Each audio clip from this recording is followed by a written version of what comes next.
Coucou les filles et papa et bienvenue dans cette nouvelle vidéo, histoire de voyage. Ça y est, nous repartons là-dessus. La dernière fois et pour la toute première vidéo, j'avais fait sur le Machu Picchu et aujourd'hui je vais vous parler de l'Orient Express. Autant vous dire que ce thème-là c'est vraiment THE thème pour moi, hein, soyons bien honnêtes, parce que c'est quelque chose dont je rêve vraiment de pouvoir un jour simplement voyager dans cet Orient Express. C'est parti pour l'article du Géo. Toujours le Géo, hein, on continue, même si malheureusement je ne les reçois pas. Ce n'est pas grave, je les ai en ligne, en numérique, et je peux quand même vous faire du coup ces articles, ces vidéos, et j'en suis plus que ravie. On est parti pour cette vidéo-là. L'Orient Express, un rêve sans terminus. Le train mythique de la compagnie des wagons-lits, né au 19e siècle, connut son âge d'or après la Première Guerre mondiale, avant de perdre de sa superbe. Aujourd'hui, deux concurrents se disputent son héritage et relancent la saga. L'article du Géo nous emmène dans ce majestueux univers. Le reporter nous raconte tout d'abord son expérience dans le Venice Simplon Orient Express, le VSOE, qui perpétue la légende de l'Orient Express. Au cours de son périple, il a visité 5 pays, l'Italie, l'Autriche, le Liechtenstein, la Suisse et la France. Un voyage de jour et de nuit qui débute à Paris. Accueilli par le groom polonais Grégor qui veillera au bien-être de chaque passager, le rédacteur entre dans une des 18 voitures rutilantes. Sa cabine est faite de marqueterie raffinée. Il y a un cabinet de toilette dissimulé derrière 2 portes galbées, des éclairages en verre de Lalique, un divan capitonné qui se transforme en 2 vrais lits individuels superposés et une bonne bouteille de champagne frais. Le charme opère. Quelques minutes plus tard, le convoi s'élance. Il est temps pour eux d'aller au Wagon Restaurant, dirigé par le chef Humbert. Pour ceux qui ne savent pas, avec Davy, on allait manger dans ce restaurant-là, dans son restaurant quand il avait bien sûr un restaurant, parce que maintenant il est donc dans un train, mais à une époque il avait un restaurant qui s'appelait l'Acajou, je crois, le nom. Magnifique restaurant, vraiment, il était justement en bois d'acajou et c'était déjà, le restaurant était petit mais vraiment magnifique. Et je me rappelle surtout, donc sa cuisine était géniale, magnifique, raffinée, hyper bonne. Et surtout, je me rappelle qu'il était tout seul dans la cuisine, c'était impressionnant. La serveuse qui nous servait, du coup, nous avait expliqué qu'il était vraiment seul dans la cuisine, il n'avait pas d'équipe, pas d'apprenti, rien. Et ça, c'était vraiment extraordinaire. Petit tankard passé, on repasse à l'article. Le déjeuner et le dîner sont servis dans 3 wagons-restaurants où s'active une brigade de serveurs italiens en grande tenue. La vaisselle signée au Bernardo est aux couleurs du train. Et détails raffinés, les portions de beurre sont gravées du logo du train VSOE. Le grand luxe. Venus du Mexique, de Turquie, des États-Unis ou du Royaume-Uni, les voyageurs qui ont payé environ 10 000 € par couple effectuent souvent le voyage de leur vie. C'est sûr qu'on comprend, 10 000 € c'est quand même pas rien. Ça fait quand même 5 000 € par personne, ce qui est quand même énorme.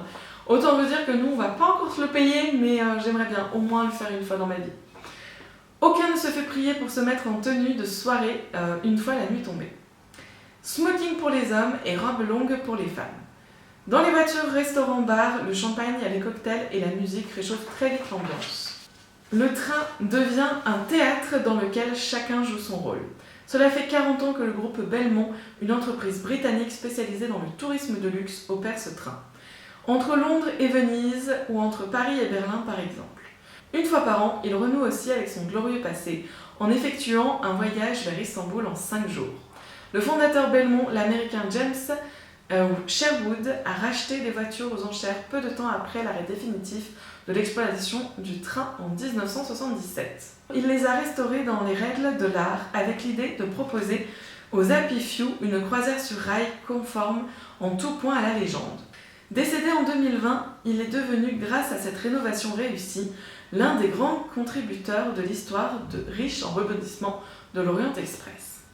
Cette histoire trouve ses racines au milieu du 19e siècle en Belgique. L'Europe est en pleine révolution industrielle. Le train a commencé à remplacer les diligences à partir de 1804 et s'est implanté rapidement dans tous les pays. Rien ne prédestinait le Belge Georges Nagelmaker, héritier d'un groupe bancaire familial. Il a fait des études d'ingénieur civil. De hautes fonctions l'attendaient aux côtés de son père, mais en 1867, à l'âge de 22 ans, il commet un impair en voulant épouser une de ses cousines. Scandale! Son père décide de l'envoyer aux États-Unis. Cet exil doré va changer sa vie. En effet, arrivé sur place, Georges Nagelmaker part à la découverte de l'Amérique. Il a de l'argent et du temps devant lui. Alors, il saute de train en train pour visiter ce pays immense. Il découvre les premiers trains de nuit confortables créés par George Pullman, considéré comme l'inventeur du wagon-lit. L'entrepreneur des travaux publics a aménagé juste après la guerre de sécession 2 voitures qui apportent tout le confort possible aux voyageurs, avec des lits abattables et des cabinets de toilette avec eau froide et eau chaude. La Pullman Car a été adoptée par toutes les compagnies de chemin de fer américaines. Le jeune Belge flaire le bon filon et décide d'importer cette idée en Europe. Quand il revient chez lui à Liège, on lui confie d'abord la direction de hauts fourneaux contrôlés par l'entreprise familiale. Mais en parallèle, il travaille sur un projet de wagon-lit novateur, destiné aux voyageurs en Europe. Il dessine lui-même les voitures qui marquent une amélioration sensible par rapport à leur modèle américain. Pour montrer le sérieux de sa démarche, Georges Nagelmaker publie en plusieurs langues une brochure de 32 pages au titre sans équivoque « Projet d'installation de wagons-lits sur les chemins de fer du continent ». Ce projet provoque à nouveau la colère de sa famille qui lui coupe les vivres. Bah alors on a un petit bébé chat qui vient écouter notre histoire. Hein, toi ici tu veux voyager? Moi non, t'aimes trop être chez toi. Alors, le jeune Belge n'en aura pas dit son dernier mot. Il insiste et finit par trouver un allié en la personne de Léopold II, le roi des Belges, qui investit une partie de son argent dans l'affaire. Plus rien n'arrête l'entrepreneur. À Londres, Nagelmaker rencontre William Dalton Mann, un colonel américain qui a déposé un brevet de wagon-lit un peu différent du sien. Les 2 hommes s'associent pour créer en 1863 la Mann's Railway Sleeping Carriage Company. Un peu difficile à lire, mais c'est un grand nom pour une compagnie. Il lance une innovation qui est encore la norme aujourd'hui. 2 cabines qui s'ouvrent sur un couloir occupant un pan de la voiture, ce qui permet de rejoindre les toilettes situées aux extrémités. Le prince de Galles lui-même se rend à Saint-Pétersbourg dans l'une de ces cabines. La partie est gagnée. À ce moment-là, 53 voitures couchettes de luxe parcourent déjà l'Europe, accrochées à plusieurs trains. Pour aller plus loin, en 1876, les 2 compères créent la Compagnie internationale des wagons-lits de la CIWL. Le 4 octobre 1883, la société met en service l'Express de l'Orient, qui relie Paris à Constantinople en passant par Strasbourg, Vienne et Budapest.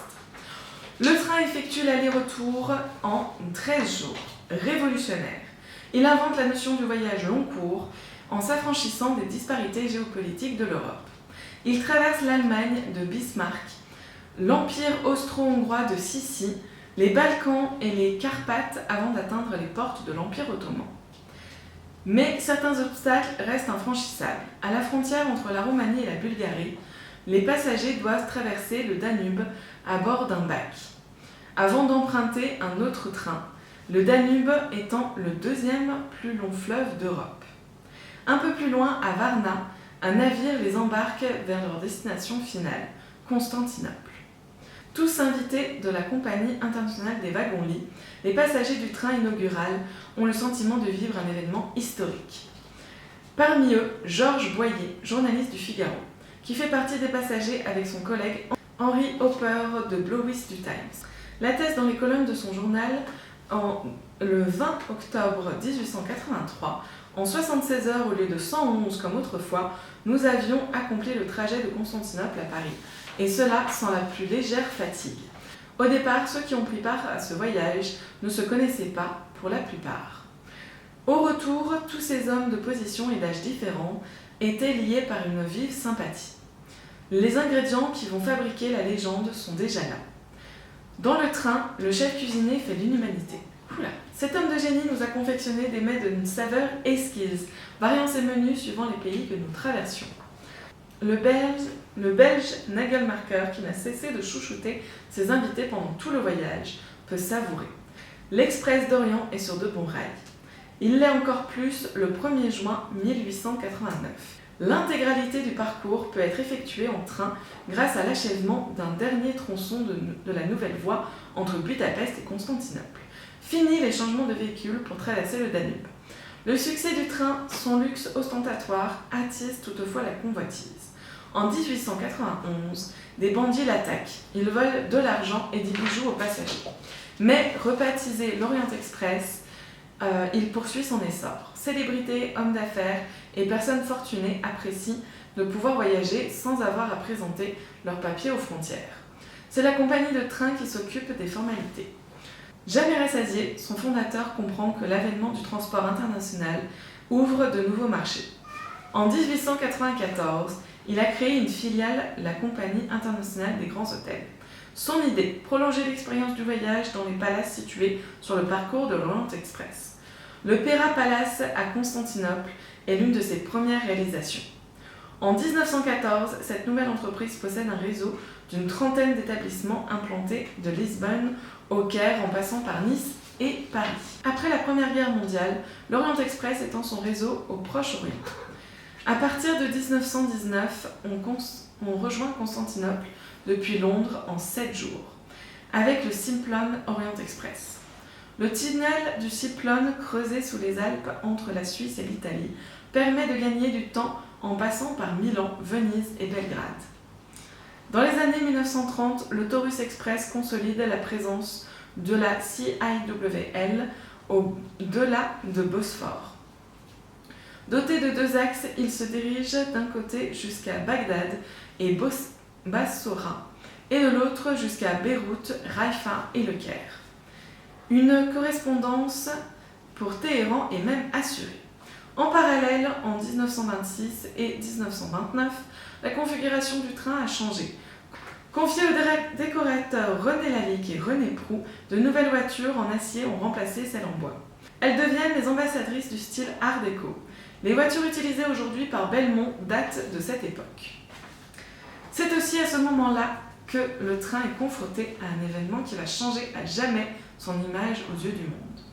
En février 1929, il se trouve immobilisé pendant plusieurs jours par une tempête de neige en Turquie. La température tombe jusqu'à moins 25 degrés. Plus d'eau, plus de charbon, plus de réserve de nourriture.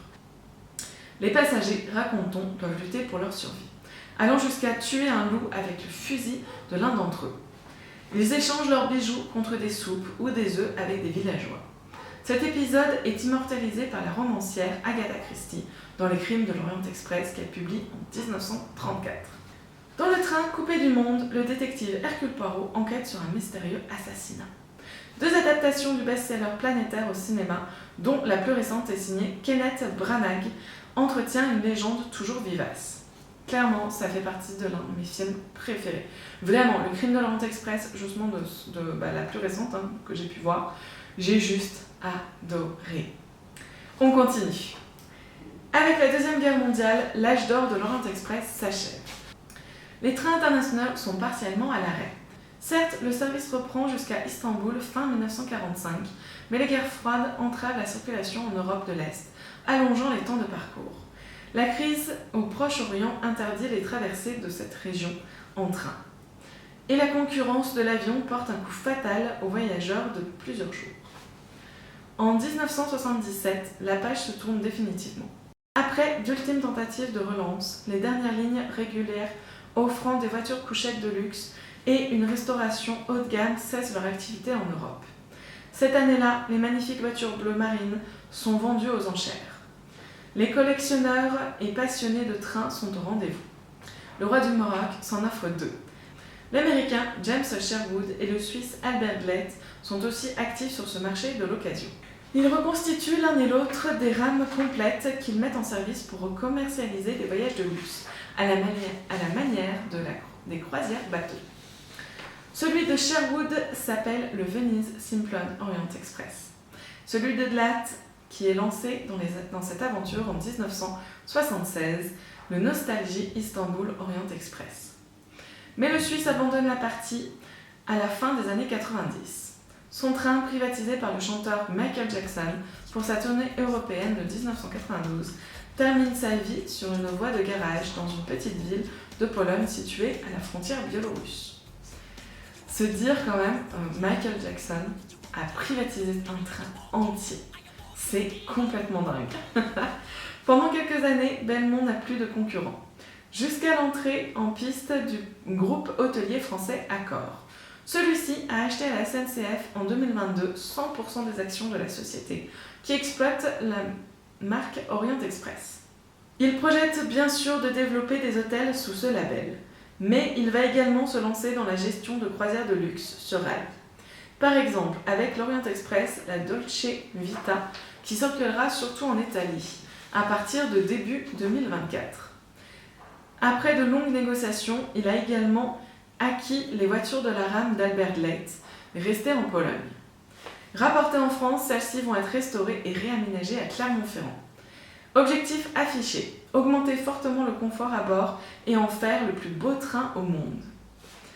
Portant le simple nom Orient Express, celui-ci comprendra 17 voitures, dont 12 accueillant des suites avec douche, et une réservée à un appartement présidentiel équipé luxe suprême d'une baignoire. Mise en service prévue sur la voie historique qui part par Venise et Budapest, courant 2024. Quant aux dirigeants de Belmont, détendant d'une licence pour la seule marque de Venise Simplon Orient Express, il propose déjà des suites dotées d'un lit double, un salon, salle à manger et d'une salle d'eau. D'autres suivront l'an prochain. Palace contre palace, entre brocart de soie et argenterie, une nouvelle bataille du rail commence. Magnifique article. Vraiment, c'est un article magnifique. Je vous ai montré au cours de la vidéo des photos également qui étaient dans l'article. Bien évidemment, il y a aussi des vidéos qui sont prises. Autre part, je mets beaucoup les liens des vidéos dès que je prends un petit bout de vidéo YouTube, je mets tout de suite le lien de la chaîne en question dans la description de la vidéo, donc n'hésitez pas à aller voir. J'aime beaucoup, vraiment, moi, ça sera partie d'un de mes rêves. Bien évidemment, mon premier rêve, c'est d'aller au Japon, mais ensuite, c'est vrai que l'Orient Express, ça serait un peu un rêve de vie que j'aimerais faire plus tard, vraiment plus tard. J'espère que cette vidéo vous aura plu. Dites-moi en commentaire si ce genre de vidéo vous intéresse et surtout si ce thème vous a plu. Si vous aussi vous avez envie de connaître une des chambres de l'Orient Express. Sur ce, je vous dis à bientôt dans une nouvelle vidéo. Ah oui mon bébé, j'ai fini.